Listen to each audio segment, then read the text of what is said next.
अस्सलाम वालेकुम, this is Usman. और आज का जो हमारा टॉपिक है वो है कैक्यूल स्ट्रक्चर ऑफ बेंजीन। और उसके बाद हम देखेंगे एक्स-रे स्टडी और फिर कैक्यूल के स्ट्रक्चर पे जो ऑब्जेक्शन लगे, ठीक है, उनको स्टडी करेंगे। तो कैक्यूल स्ट्रक्चर कैसे था और क्यों आया, इसकी वजह तो यही है कि स्ट्रेट चेन स्ट्रक्चर जो था वो रूल्ड आउट हो चुका था। उसके बाद 40 साल तक जो बेंजीन का स्ट्रक्चर था ना, ये साइंटिस्ट के लिए एक कन्फ्यूजन था। उसके बाद कैक्यूल ने 1865 के अंदर कहा कि जो बेंजीन होती है ये साइक्लिक स्ट्रक्चर रखती है और साइक्लिक स्ट्रक्चर जो है वो हेक्सागोनल है, ठीक है ना, इस तरह से।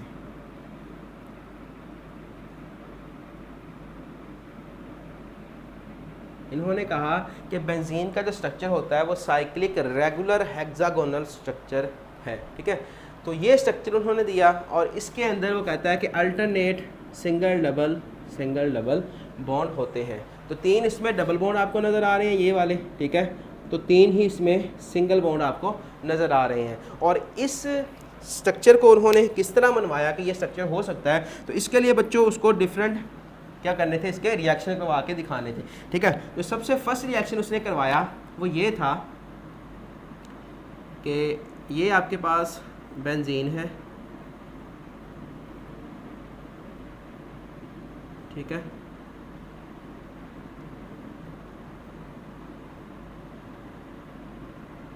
ये बॉन्ड किधर निकल गया है, ठीक है। इस तरह से ये बेंजीन है। तो इस पे उसने सबसे पहले क्या काम किया, उसने किया इस पे बच्चों एक एटम एक्स को ऐड किया, ठीक है। अब जब एटम एक्स को वो ऐड कर रहा था तो क्या हो रहा था, सिर्फ और सिर्फ एक ही सब्स्टिट्यूटेड प्रोडक्ट आपको मिल रहा था, क्योंकि अभी हमने एक ही सब्स्टिट्यूएंट ऐड करवाया है, ठीक है ना, एक ही एटम की सब्स्टिट्यूशन करवाई है। तो ये कहीं पे भी आप लगा सकते हो इस तरह से, ठीक है ना।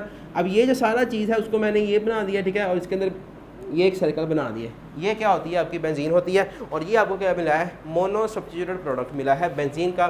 अब ये अगर इस कार्बन पे लगाया है तो ये हमारी कार्बन नंबर क्या होगी, 1 होगी। इसी तरह से अगर आपको लगता है कि ये कंपाउंड हमने नहीं बनाना, हमने इस जगह पे एक्स नहीं लगाना, तो आप इस जगह पे लगा सकते हो, इस जगह पे लगा सकते हो, इस जगह पे, कहीं पे भी आप लगा सकते हो। जब तक आपका सिर्फ और सिर्फ मोनो सब्स्टिट्यूटेड प्रोडक्ट यानी कि एक ही सब्स्टिट्यूएंट लगा होगा, तब क्या होगा, बेंजीन जितनी किस्म के भी आप प्रोडक्ट बनाओगे वो सारे क्या होंगे, एक ही किस्म के होंगे, उनको एक ही माना जाएगा, क्योंकि बेंजीन के अंदर सारी कार्बन्स क्या होती हैं, एक जैसी होती हैं। एक बात हो गई। दूसरी बात, ये बात क्या साबित कर रही है, ये बात साबित कर रही है कि बेंजीन के अंदर क्या है बच्चों, सब्स्टिट्यूशन रिएक्शन कौन से देते हैं, ठीक है ना, जिनके अंदर क्या होता है, सिंगल बॉन्ड होता है। ये बात साबित कर रही है कि बेंजीन क्या कर रही है, बेंजीन के पास क्या है, सिंगल बॉन्ड है, ठीक। दूसरी चीज़, इसी वजह से सब्स्टिट्यूशन मिल रहा है ना आपको। दूसरी चीज़ ये हो सकती है कि बेंजीन पे आप क्या करो, 2 सब्स्टिट्यूट ऐड कर दो, ठीक है ना। अब वो जो थी इसी पे आप क्या करो, एक और सब्स्टिट्यूएंट ऐड कर दो, है ना। हमने ये वाई ऐड करना है। तो वो कहता है कि आपको 3 किस्म के डिफरेंट प्रोडक्ट मिल सकते हैं, लेकिन 3 से ज़्यादा नहीं मिल सकते, है ना। कैसे नहीं मिल सकते, तो देखना ज़रा, हमने बात की है कि कोई यहाँ पे भी सब्स्टिट्यूएंट लगा हुआ है, ठीक है ना, उसको कार्बन नंबर 1 कहते हैं। तो मैं ज़रा इसको यहाँ से उठा के यहाँ पे लगा लूँ, ठीक है ना, इजी रहेगा यहाँ पे लिखना। तो एक, अब ये मोनो सब्स्टिट्यूटेड प्रोडक्ट था, ठीक है। तो अब दूसरा सब्स्टिट्यूएंट कहाँ पे जाके लगेगा, ठीक है, वो इस पोजीशन पे जाके लग सकता है, तो ये प्रोडक्ट बनेगा, ठीक है। अगर वो इस पर नहीं लगा, ठीक है, वो इस पर नहीं लगा, उसका दिल नहीं किया इस पर जाने को, तो बच्चों वो कहाँ पर जा सकता है, इस पोजीशन पर जा सकता है ना।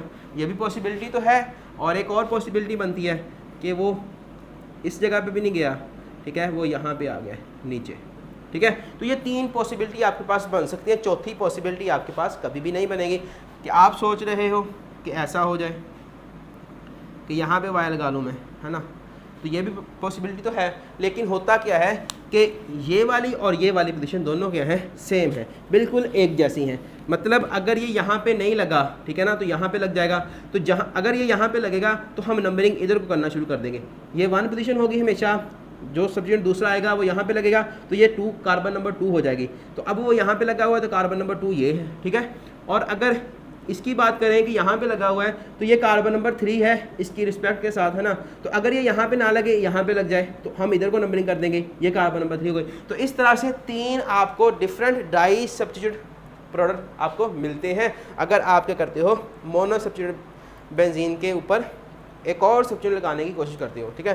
तो 3 तरह के वो आपको बेंजीन डिफरेंट प्रोडक्ट देती है। और ये बात साबित कैक्यूल ने कर दी कि वाकई ही बेंजीन का जो मोनो सब्स्टिट्यूट प्रोडक्ट है वो सिर्फ एक होता है, उसको उसने इस रिएक्शन के थ्रू दिखा दिया, ठीक है ना।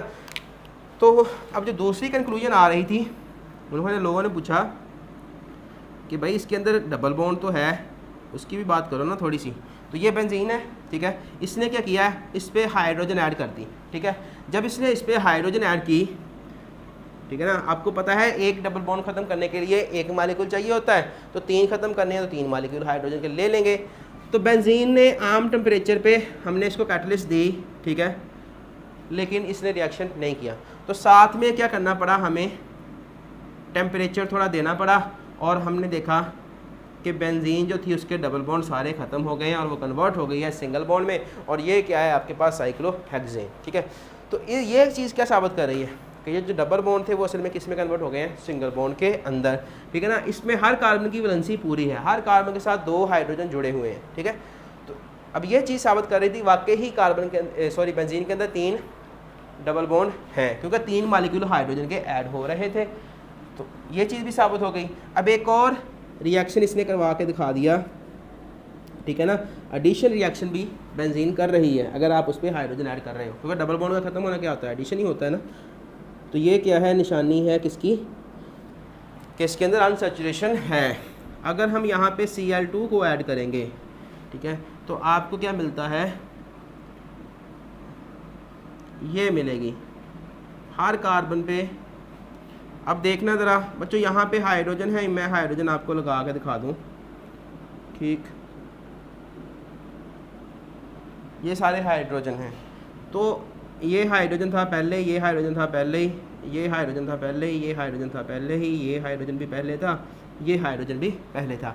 और जब हम Cl2 को ऐड करते हैं, ठीक है ना, हमने ये रिएक्शन देखे थे अल्कीन के रिएक्शन में, जहाँ हम हेलोजिनेशन करवा रहे थे, वहाँ पे हम Cl2 को ऐड करते थे, डबल बॉन्ड पे जाके क्या होती थी, Cl2 ऐड हो जाती थी, है ना। तो एक Cl इधर ऐड हो गई, एक इधर ऐड हो जाएगी, है ना। इसी तरह से ये Cl जुड़ी, ये Cl जुड़ी। अब ये डबल बॉन्ड है तो एक Cl इस कार्बन पे, एक Cl इस कार्बन पे, ठीक है। इसी तरह से ये डबल बॉन्ड है, एक Cl इस पे, एक Cl इस पे, ये Cl हो गई और ये Cl हो गई। ये Cl जिस जिस कार्बन पे लगी है, इसका मतलब यहाँ पे क्या था, डबल बॉन्ड था, ठीक है। Cl जिस जिस कार्बन के दरमियान लगी है, इट्स मीन कि यहाँ पे डबल बॉन्ड था। तो ये बात प्रूव कर दी कि क्यूल ने अपने इन एक्सपेरिमेंट से, अपने इन रिएक्शन के थ्रू, कि वाकई ही क्या होता है कि जब हम मोनो सब्स्टिट्यूट प्रोडक्ट देखते हैं अल्कीन का, बेंजीन का, तो वो सिर्फ और सिर्फ क्या होता है, एक ही होता है। और अगर डाई सब्स्टिट्यूट प्रोडक्ट देखते हैं तो वो कितने होते हैं, 3 किस्म के होते हैं। फिर ये बात साबित करनी थी कि इसके अंदर अनसैचुरेशन है या नहीं है, तो ये कैसे साबित की, उसने हाइड्रोजनेशन करवाई, हाइड्रोजनेशन हो गई। इट्स मीन कि इसके अंदर क्या है, अनसैचुरेशन प्रेजेंट है, यानी कि इसके अंदर डबल बॉन्ड है। क्योंकि इसने अब डबल बॉन्ड की बात कर दी थी, तो अनसैचुरेशन ट्रिपल बॉन्ड भी होता है, तो इट्स मीन इसके अंदर डबल बॉन्ड है। फिर इसने Cl2 को ऐड करवाया, ये भी क्या हुआ, ऐड हो गया बिल्कुल उन कार्बन पे जहाँ पे क्या था, डबल बॉन्ड था, ठीक है। तो ये आपका इंडिकेशन कर रहा है डबल बॉन्ड को, और ये कर रहा है सिंगल बॉन्ड को, और साथ ही साथ मोनो सब्स्टिट्यूट प्रोडक्ट एक क्यों होता है, ये भी इंडिकेशन हमने कर दी। तो ये था कि क्यूल का स्ट्रक्चर जो उसने दिया था, ठीक है। अब इसके बाद अब लोगों ने इसको मान लिया, लेकिन कुछ थे जिन्होंने नहीं माना, ठीक है। उन्होंने क्या किया, इसका एक्सरे किया, ठीक है ना। अब दौर थोड़ा सा एडवांस भी होना शुरू हो गया था, ठीक है ना। 19वीं सेंचुरी के एंड तक हम चले गए थे, 19वीं सेंचुरी के स्टार्ट तक हम पहुंच चुके थे। तो अब जो लोगों को यकीन नहीं था, उन्होंने क्या किया, इसकी एक्सरे स्टडी की, जिस तरह हमारा एक्सरे करते हैं ना डॉक्टर, अगर कोई हड्डी वड्डी टूट जाए तो बेंजीन का भी अब एक्सरे करना था, ठीक है।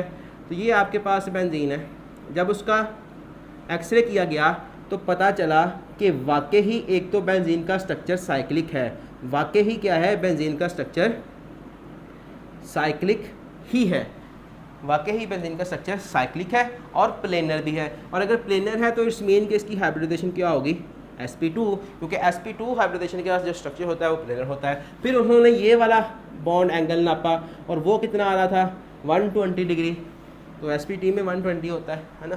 फिर उन्होंने क्या किया, ये बॉन्ड को मेजर करने की कोशिश की। तो ये बॉन्ड जो कार्बन और ये भी कार्बन है, ये भी कार्बन है, सारी कार्बन हैं, ठीक है। कार्बन और कार्बन के बॉन्ड लेंथ की बात करें तो ये बच्ची आ रही थी 1.39 एंगस्ट्रॉम, ठीक है।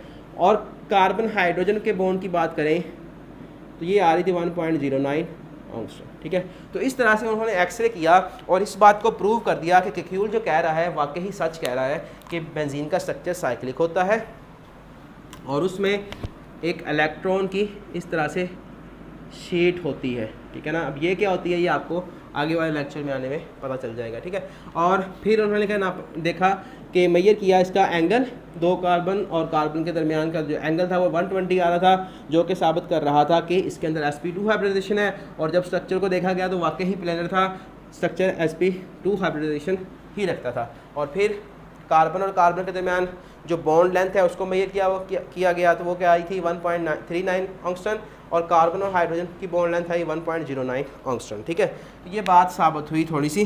फिर इसके बाद ऑब्जेक्शन लगा, ठीक है ना, कैक्यूल के स्ट्रक्चर पे। उन्होंने कहा कि तुम बात कर रहे हो कि बेंजीन के पास क्या है, डबल बॉन्ड है, तो बताओ ये डबल बॉन्ड किस कार्बन के दरमियान में। सपोज करो कि मैंने इसको कार्बन नंबर 1 किया, इसको 2 किया, इसको 3 किया, इसको 4 किया, इसको 5 किया, इसको 6 किया, है ना। तो आप बताओ कि किन दो कार्बन के दरमियान डबल बॉन्ड होगा और किन दो के दरमियान सिंगल बॉन्ड होगा। क्या 1 और 2 के दरमियान डबल बॉन्ड है, क्या 2 और 3 के दरमियान डबल बॉन्ड है, क्या 3 और 4 के दरमियान डबल बॉन्ड है। इस बात का आंसर कैक्यूल के पास कोई नहीं था। दूसरा क्वेश्चन जो पूछा, उन्होंने ये पूछा कि ये इतना ज़्यादा अनसैचुरेटेड कंपाउंड है लेकिन फिर भी स्टेबल है। अनसैचुरेशन भी इसके अंदर है लेकिन फिर भी क्या है, स्टेबल है। क्यों है बताओ, नहीं पता था, ठीक है ना, तो सॉरी कर लिया उन्होंने।